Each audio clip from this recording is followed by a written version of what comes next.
사랑해요 여러분, 오늘은 부활주일입니다. 매 주일이 사실 저희들에게는 작은 부활절이지만 특별히 오늘은 또 우리가 절기상으로도 그럴 뿐만이 아니라 정말 우리의 인생에 가장 소망 되시며 또한 구원자 되신 그분께서 우리를 위하여 죽으셨다가 3일 만에 부활하셔서 저와 여러분들에게 이 땅 가운데 다시 한번 승리케 해주시는 귀한 날인 줄을 믿습니다. 이 부활의 소망함들을 우리가 늘 잊지 않고 나아갈 수 있기를 간절히 바랍니다. 오늘은 여러분에게 또 한 분을 좀 소개시키면서 말씀을 시작할까 합니다. 아담 가이벨이라고 하는 한 박사님이 계셨습니다. 그분은 독일에서 태어나셨습니다. 부모와 함께 1900년도에 신앙의 자유를 찾아 미국으로 이민을 갔습니다. 근데 거기서 8살에 심한 안질로 실명을 하고 말았습니다. 예수님 때문에 찾아왔던 신앙 때문에 그 멀고 먼 땅으로 왔지만 고난이 찾아오는 것입니다. 그러나 이 아담 가이벨 박사는 신앙으로 이 역경을 이겨냈습니다. 그리고 그에게 받은 타고난 음악적 재능과 노력으로 많은 찬송가를 작곡했고 가이벨 음악 출판사를 운영하면서 미국의 종교 음악에도 많은 기여를 했습니다. 실명을 했으나 또 좋은 아내를 만나서 결혼을 했고 거기서 딸 하나, 무남동녀인 딸을 낳았습니다. 눈에 넣어도 아프지 않을 이 딸이 결혼할 때가 되어서 또 결혼식도 잘 했습니다. 그런데 결혼한 지 얼마 되지 않아 이 사위가 자신이 다니는 제철 회사에서 폭발 사고가 나면서 목숨을 잃고 말았습니다. 지금까지 자기가 걸어왔던 또 눈으로 실명했던 부분들은 견뎌낼 수 있었지만 이 딸이 겪은 이 아픔은 견디기가 힘들었습니다. 이 사위도 신앙이 매우 깊은 그리스도인이었고 매우 매력적이며 장래가 촉망되는 젊은이였기에 그의 이른 죽음이 그는 더욱더 이해가 되지 않았습니다. 과연 하나님의 뜻이 어디 있을까 하는 그 의심이 들었고 그는 이 상심한 마음을 견딜 수가 없었습니다. 그래서 그는 가장 친한 친구인 오스틴 마일즈를 찾아가서 자기의 아픈 심정을 다 쏟아놓았습니다. 그러면서 그는 나를 이렇게 위로해줄 찬송시를 하나를 부탁합니다 라고 그는 부탁을 합니다. 그래서 이 오스틴 마일즈는 사랑하는 친구를 위해서 이 위로할 좋은 찬양시를 작곡하고자 합니다. 그러면서 그는 자신이 평소에 즐겨 묵상했던 요한복음 20장, 오늘 우리가 읽었던 20장 말씀을 묵상하면서 하나님이 이 친구에게 어떠한 위로를 해야 될까를 고민하기 시작했습니다. 자, 그럼 우리는 20장의 말씀을 오늘 함께 살펴보면서 하나님의 위로하심을 경험할 수 있기를 원합니다. 요한복음에서는 이 부활 사건이 물론 4복음서마다 다 부활 사건이 있지만 특별히 요한복음서가 가지고 있는 부활 사건의 특징이라고 하면 부활의 증인이 되었던 사람들의 어떤 묘사를 매우 잘하고 있다라는 것입니다. 특별히 요한복음은 이 막달라 마리아를 중심으로 해서 부활의 사건들을 잘 기록하고 있습니다. 막달라 마리아는 누가복음에 따르면 일찍이 7 귀신이 들렸던 분이었습니다. 하지만 예수님을 만나서 치유를 받았고 그리고 그 이후로 평생을 예수님을 따랐습니다. 또 누가복음에 보면 예수님을 따랐던 다른 여인들과 함께 자신의 소유로 예수님과 제자들을 섬겼습니다. 그리고 예수님이 무덤에 묻혀 있을 때에도 오늘 말씀 1절에서 안식 후 첫날 일찍이 아직 어두울 때에 다른 여인들과 함께 예수님의 시체에 바를 향품을 가지고 갔습니다. 거기 무덤에 예수님이 보이지 않는 것을 보고 베드로와 사도 요한을 불렀습니다. 베드로와 사도 요한은 예수님이 무덤에 계시지 않는다는 것을 확인한 후에 다시 집으로 돌아갔습니다. 그러나 그때에도 이 여인은 그 무덤 곁을 떠나지 않았습니다. 11절 말씀에 보면 마리아는 무덤 밖에 서서 울고 있더니 울면서 구부려 무덤 안을 들여다 보았습니다. 근데 그때 마리아가 2 천사를 보게 되었습니다. 베드로와 사도 요한이 보지 못했던 이 천사를 바로 마리아는 보게 된 것입니다. 여러분, 왜 마리아는 이러한 천사를 볼 수 있었을까요? 예수님을 가슴 깊이 나의 주님으로 인정하고 사랑했기 때문에 예수님 곁에 있었던 이 천사를 본 것이 아닐까요? 여러분, 우리 주변에는, 저와 여러분들의 주변에는 늘 하나님이 계시고 또 여러분들을 보호하시는 저는 하늘의 천사들이 있는 걸 믿으십니까? 네. 여기도 한 마리 또 돌아다니시네. 네. 여러분, 우리 주변에는 하나님께서 기도하실 때 천사가 그의 기도를 도왔다라고 이야기하고 있고, 하늘의 천군 천사가 늘 우리를 호위하고 있다고 이야기를 합니다. 그것은 전설 속의 이야기가 아니죠. 예수님을 간절히 만나는 사람들은, 만나기 원하는 사람들에게는 하나님께서는 그것을 만나게 해주시고 보여주신다라고 약속하고 있습니다. 그래서 하나님께서는 예레미야 29장 12절로 13절에 우리에게 이렇게 약속하고 있습니다. 너희가 내게 부르짖으며 내게 와서 기도하면 내가 너희들의 기도를 들을 것이요. 같이 한번 읽어보실까요? 너희가 온 마음으로 나를 구하면 나를 찾을 것이요 나를 만나리라. 또한 이와 유사한 말씀을 예수님께서도 산상수훈에서 마태복음 7장 7절에서 9절에 이렇게 약속하셨습니다. 구하라 그리하면 너희에게 주실 것이요 찾으라 그리하면 찾아낼 것이요 문을 두드리라 그리하면 너희에게 열릴 것이니. 같이 읽어보실까요? 구하는 이마다 받을 것이요 찾는 이는 찾아낼 것이요 두드리는 이에게는 열릴 것이니라. 네. 그리고 뒤에 이렇게 말씀하셨습니다. 너희 중에 누가 아들이 떡을 달라고 하는데 돌을 줄 사람이 누가 있으며 생선을 달라고 하는데 뱀을 줄 사람이 누가 있겠느냐? 악한 자라도 좋은 것으로 자식에게 줄 알거든 하물며 하늘에 계신 너희 아버지께서 구하는 자에게 좋은 것, 성령을 주시지 않겠느냐라고 우리에게 말씀하고 있다라는 것입니다. 그러게 여러분, 오늘 마리아가 예수님을, 그 천사를 볼 수 있었던 것은 바로 예수님을 간절히 사랑하고 깊이 사모하는, 그리고 그분과 늘 함께했던 그 마음이 있었기 때문이다라는 것입니다. 우리가 주님을 사랑하면 그 사랑의 깊이와 넓이만큼 보이게 되고 또 들리게 되는 것입니다. 오늘 막달라 마리아는 그래서 베드로와 사도 요한이 보지 못한 천사를 본 것입니다. 저와 여러분들도 주님을 깊이 사랑함으로 주님이 여러분들 곁에 있는 것을 또 늘 살아계서 역사하시는 그 하나님의 역사를 볼 수 있기를 바랍니다. 맛볼 수 있기를 바랍니다. 경험할 수 있기를 간절히 바랍니다. 그러나 사실 이것만 가지고는 완전하진 않습니다. 여러분, 오늘 막달라 마리아가 왜 무덤에 왔을까요? 그가 무덤에 온 가장 큰 이유는 죽은 예수님의 시신을 닦으러 온 것입니다. 즉 살아계신 예수님을 만나러 온 것이 아니라 죽은 예수님을 만나러 왔다라는 것입니다.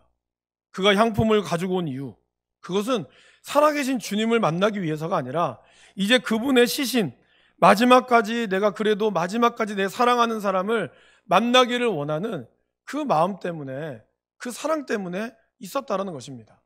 그 사랑은 너무나 귀하고 너무나 존귀하지만 그러나 우리의 신앙은 거기서 머물러 있으면 안 된다라는 것입니다. 왜 그럴까요? 예수님께서 여러 차례 내가 죽은 지 사흘 만에 다시 살아나리라 라고 말씀을 하셨습니다. 그런데 지금 제자들과 막달라 마리아는 예수님의 시신을 찾으러 간 것입니다. 베드로와 요한도 예수님의 시신이 없는 것을 보았습니다. 그리고 보고 그들은 8절에 그때야 무덤에 먼저 갔던 다른 제자도 들어가 보고 믿더라라고 기록을 하고 있습니다. 근데 9절 말씀에 이렇게 나오죠. 그들은 성경에 그가 죽은 자 가운데서 다시 살아나야 하리라 하신 말씀을 아직 알지 못하더라. 예수님의 시체가 없어진 걸 보고 뭔가 예수님이 말씀하셨던 것이 떠올랐겠죠. 그러나 그것을 온전히 이해할 수 없었습니다. 막달라 마리아는 더 했죠. 제자들은 그냥 돌아갔지만 막달라 마리아는 그곳을 지키면서 도대체 예수님의 시체가 어디 갔을까? 그는 그것을 고민하고 있었다는 것입니다. 여러분, 오늘 우리가 신앙생활하는 이유는 무엇입니까? 저와 여러분들이 매주 예배의 자리에 오는 이유는 무엇입니까? 우리는 어떠한 예수님을 만나러 오십니까? 지금도 살아계시고 역사하시는 부활의 주님을 만나러 오십니까? 아니면 2000년 전에 죽었던 시신 같은 예수님을 만나러 오십니까? 우리의 신앙은 예수님을 추억하는 자리가 아닙니다.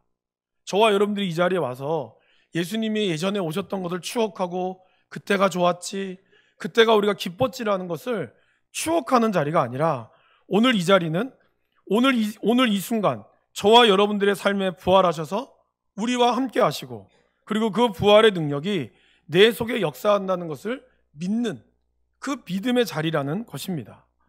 막달라 마리아는 자신의 병을 고쳐주신 예수님을 자신의 주님으로 인정하며 섬겼습니다. 그러나 지금 막달라 마리아가 보고 있는 것은 바로 죽은 예수님을 보고 있다라는 것입니다. 그러한 막달라 마리아에게 예수님이 나타나셨죠. 처음에 예수님이 나타났을 때는 그가 알지 못했습니다. 14절 말씀에 보면 이 말을 하고 뒤로 돌이켜 예수께서 서 계신 것을 보았으나 예수이신 줄을 알지 못하더라.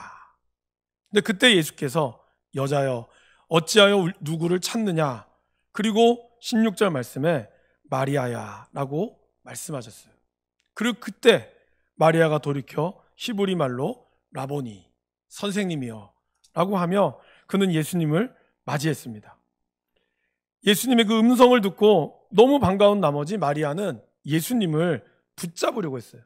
아니, 더 정확한 표현은 이제 다시는 예수님을 놓지 않으려고 했습니다. 여러분 가장 아끼고 사랑하는 것을 잃어버려온 경험이 있으십니까? 그리고 그것을 찾았을 때 다시 놓지 않기 위해서 그것을 여러분의 가슴 깊이 아니면 고이 간직하고자 하는 마음이 있습니까? 사랑하는 사람들, 사랑하는 그 어떤 것을 내가 다시 가지고 싶고 다시 놓치지 않으려고 하는 이 귀한 마음은 너무 중요하죠. 근데 오늘 예수님은 뭐라 그러십니까? 나를 붙들지 마라. 내가 아직 아버지께로 올라가지 아니하였노라. 여러분, 여기서 붙들지 말라라는 것은 단순히 내 몸에 손을 대지 말라라는 뜻이 아닙니다. 좀 더 정확한 뜻을 보면 붙잡고 늘어지지 말라라는 뜻입니다. 여러분, 왜 예수님이 이 말씀을 하셨을까요? 이것은 막달라 마리아가 예수님의 시신을 찾으러 온 것과 같은 맥락이다라는 것입니다. 죽은 과거의 예수님, 과거에 내가 만났던 예수님에 집착하지 말라라는 것입니다.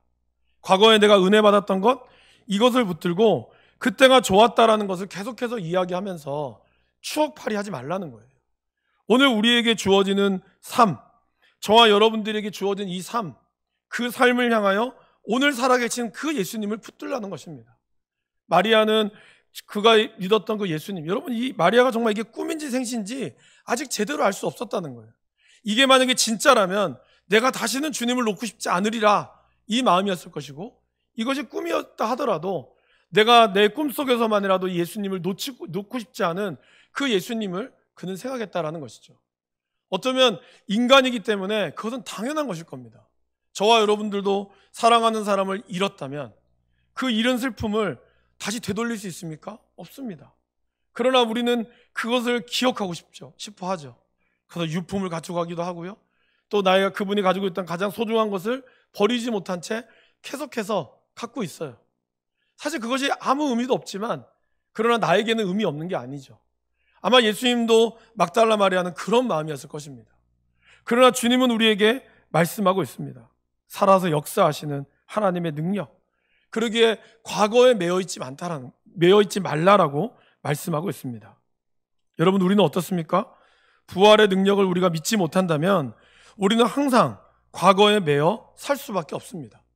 믿는다고 하면서도 날마다 낙심되고 후회하고 두려워하고 또 도피하고 연약함 가운데 우린 빠져 있을 수밖에 없다라는 것이죠.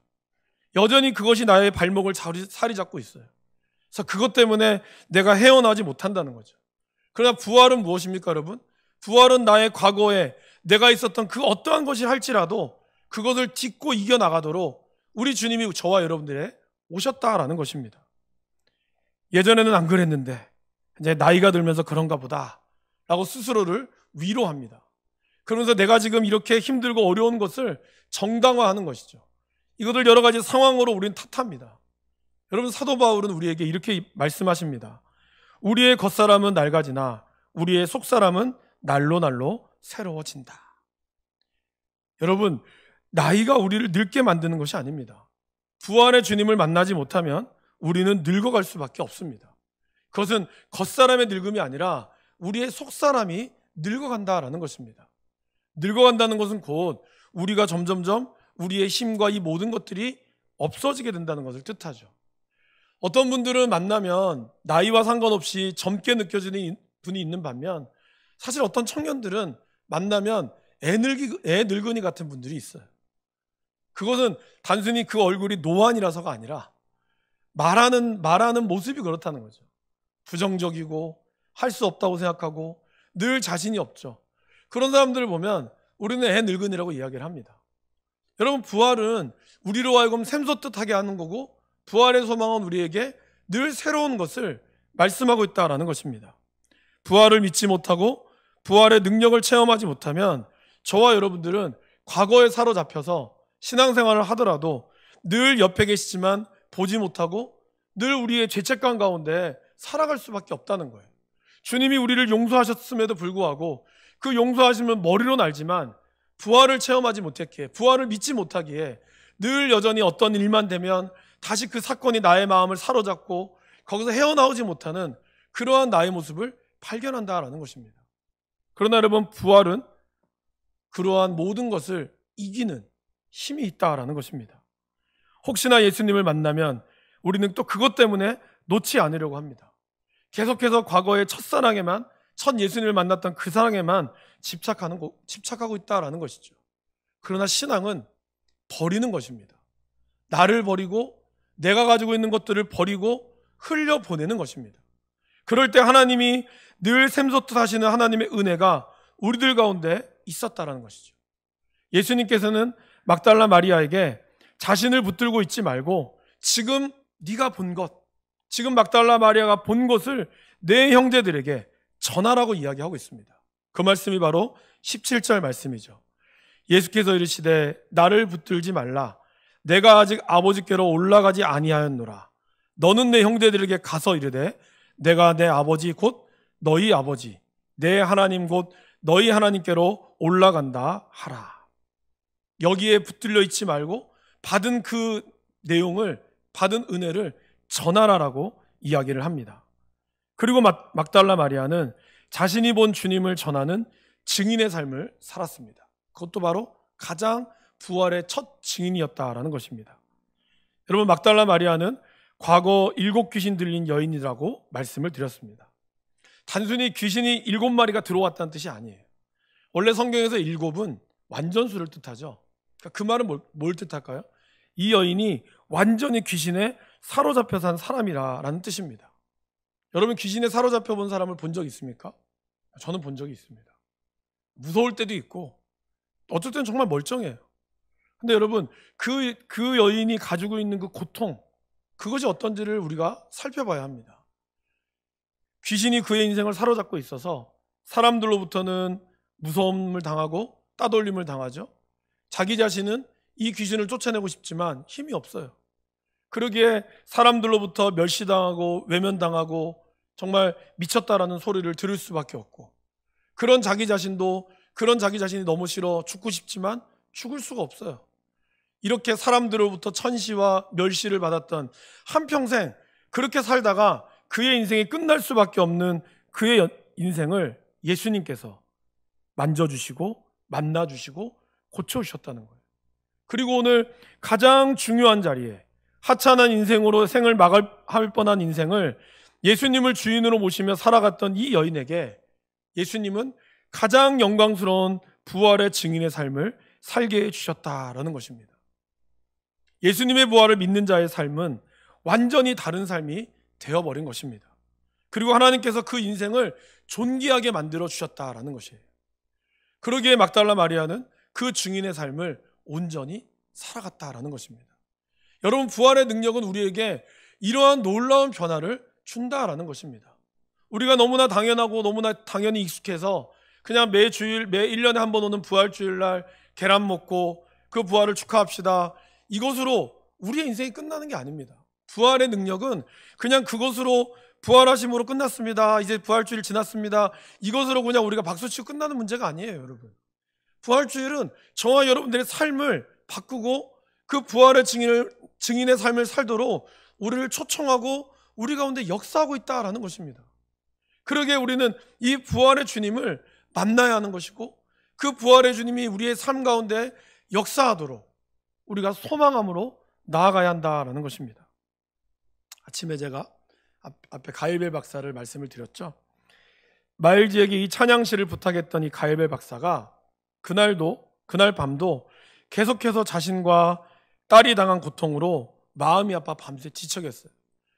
딸이 고통당하니까 예전에 자기가 8살 때 눈을 잃었던 그 고통까지 다시 찾아오기 시작했어요. 근데 그때 한 음성을 그는 들었습니다. 아이야, 지금은 내가 알 길이 없을 것이나 언젠가는 알게 되리라. 언젠가는 그 모든 것이 다 명백해지리라. 저는 여기서 이 아이야라고 하는 이 말에 참 은혜가 됐습니다. 비록 지금 거의 손주를 볼 나이에 하나님 예수님이 그에게 찾아왔을 때 8살 그 아이, 눈을 잃고 고통하며 괴로워왔던 그 8살 아이를 예수님은 기억하고 있었다는 거예요. 그러면서 가일벨 박사에게 아이야라고 표현하고 있었다는 것이죠. 근데 이 음성을 들은 이 가일벨 박사는 큰 은혜를 받은 거예요. 왜냐하면 지금까지 자기가 살아왔던 것을 다 참아왔고, 그러나 도저히 딸의 사유의 죽음을 통하여 더 이상 참을 수 없었을 때 그가 느꼈던 감정은 딱 하나였어요. 예수님이 나와 함께 하지 않고 있구나. 과거에 그냥 믿었던 나는 예수님, 나는 그 예수님을 기억만 하고 있었고 이제 예수님은 더 이상 내 인생 가운데서는 없었구나, 외면받았구나 하고 생각했어요. 하지만 이 아이야라고 나를 부르며 내가 너의 모든 것을 다 안다라고 이야기했을 때 큰 위로함을 받았어요. 아, 하나님은 나를 결코 버리지 않으셨구나. 그리고 그는 이 내용을 마일즈 박사에게 이야기했어요. 작곡가 마일즈에게 이야기했어요. 마침 20장을 묵상하고 있던 마일즈는 이러한 모습을 통해서 가이벨 박사를 통하여 막달라 마리아가 떠올랐어요. 그러면서 그는 찬송가를 작곡합니다. 그 자리에서 바로 찬송가를 작곡했다고 해요. 이 찬양의 제목은 나 혼자 동산에 왔을 때라는 찬양의 제목입니다. 가사는 이렇습니다. 나 혼자 아직 동산에 와 있습니다. 장미꽃 위에는 이슬이 있습니다. 그리고 내 귀에는 이슬처럼 떨어지는 그분의 음성이 들립니다. 그 음성은 바로 하나님의 아들의 음성이었습니다. 그리고 그분은 나와 함께 걸으시면서 나와 함께 이야기하시면서 그분이 내게 직접 말씀하시는 바로 내가 그분의 것이라고 말씀하고 계십니다. 그리고 우리가 하늘 정원을 거닐 때에 함께 나눈 그 기쁨은 아무도 알 사람이 없습니다. 바로 저와 여러분들이 오늘 이후 말씀 끝나고 부르실 찬송가 442장 저 장미꽃 위에 이슬, 바로 이 찬양의 가사가 바로 이 마일즈가 작곡하고 가이벨의 간증으로 만들어진 찬송가입니다. 사랑하는 여러분, 오늘 우리는 예수님이 죄와 죽음에서 이기시고 사흘 만에 부활하신 이 날을 찬양하며 예배하고 있습니다. 저와 여러분들은 시신을 보러 온 것이 아니죠. 오늘도 살아계셔서 저와 여러분들의 인생에 죽었다고 내 인생 끝났다고 생각했던 그 인생 가운데 주님이 찾아오셔서 승리하신 예수님을 예배하러 온 줄 믿습니다. 그리고 그 예수님께서 오늘 저와 여러분들에게 보혜사 성령을 보내어 주셔서 이 땅 가운데 절망 가운데 있는 저희들에게 다시 한번 부활 소망을 주시는 줄을 믿습니다. 무덤 안에서 천사들과 부활하신 예수님이 계셨던 것처럼, 그래서 과거에 매여서 헤매어 있는 우리들, 그래서 그때만을 추억하고 있는 우리의 인생에 부활하신 예수님이 마리아를 부르셨던 것처럼 저와 여러분들의 인생에도 주님이 부르시며 말씀하십니다. 내가 너를 사랑한단다. 성령을 받으라. 이 부활의 주님을 여러분들이 만나시고 성령의 충만함으로 저와 여러분들이 가지고 있는 이 모든 어려움과 아픔 가운데서도 하나님이 주시는 놀라운 승리를 경험할 수 있기를 주님의 이름으로 간절히 소원합니다. 함께 기도하시겠습니다.